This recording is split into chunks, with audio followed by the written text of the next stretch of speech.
I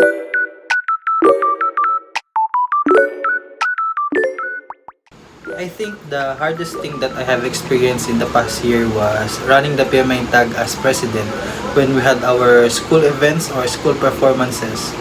It meant handling a huge team and a lot of problems between members. I was always busy fixing drama of my fellow dancers and fellow singers and making sure that our performance would be worth to watch.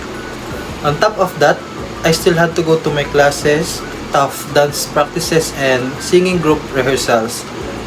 It felt like I was working two full-time jobs and getting tired out every day. One challenging I experienced in the past year was when my father passed away. Since I am in PMI Tag and also a president, I know how to manage projects, papers, members, etc. I stopped trying to do everything myself. I split the big groups into smaller teams and put other members in charge of those teams. This sharing of tasks took a huge weight off my shoulders. I forced myself to be super organized, like a real project manager. This delegation was key. It meant I didn't have to handle every single problem myself. One strategy that helped me cope was thinking that I need to step up as a man of the house. I can't show my family that I'm weak in times of struggles, and I have to be there for them. Thinking that way strengthens me, and eventually I overcome the challenge.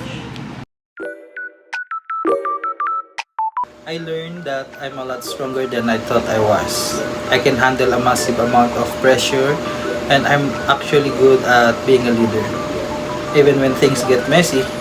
But I also learned that I can't do it all alone. I need to trust the people around me, especially my officers.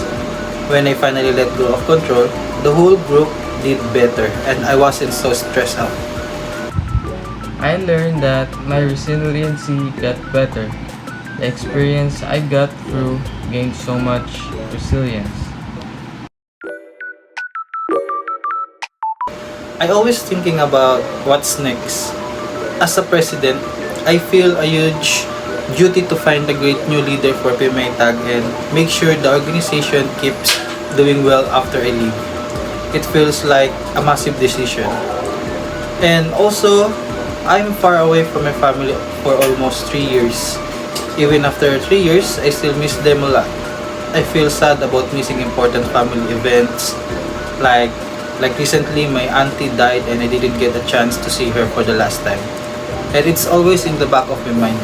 I'm stressed about what I will do after I finish my course. My current source of stress is financial. To deal with these stresses, I should try to make a clear plan for the next president of the PMI Tag. I need to write down every single thing the next president needs to know. This transition binder will help me to stop worrying about the organization's future so much. And also set a special time for family.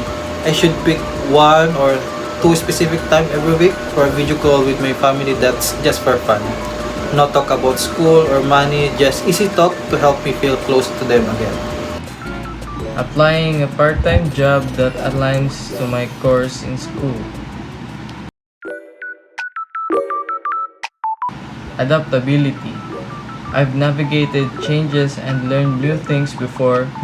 I can certainly handle whatever comes my way today and this week. I am capable and I am growing with every challenge. The 3 good things: exercise. Every day before I go to sleep, I write down 3 things that went well. Hey everyone, okay, so after talking about all the stress from being PMI Tag president, dancing, singing, and missing my family, I put together my mini resilience plan for this week. This is what I'm going to focus on and I hope it helps you guys make your own. First, one personal strength to remember. My biggest strength is my leadership and organizational skills. I learned that when things get messy, like when a project is failing or there's group drama, I'm the person who can step up, make a clear plan, and get everyone working right. I'm not afraid of big problems anymore. Second is one positive affirmation. My affirmation for this week is I'm fully present where I am needed now. I'm going to say this when I feel guilty about not being home or when I worry about the PMA tag group when I'm supposed to be dancing or singing. It's a simple way to remind myself to focus on the task right in front of me. Another is one resilience strategy to try this week. My strategy this week is to schedule a mindful disconnect break every day. My life is all about schedules, PMI meetings, PMI tag meetings, PMI tag dance rehearsals, singing rehearsals, class times. This week, I'm going to schedule just 30 minutes where I do absolutely nothing productive.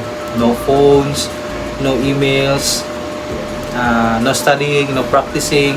Maybe I'll just sit and look out the window or drink some milk. This is my time to make sure I don't totally burn out. So that's my plan. Leadership, I am fully present where I am needed now, and a daily mindful disconnect. I want to hear what your plan is. Drop your 3 steps in the comments below and let's all make it through this week stronger.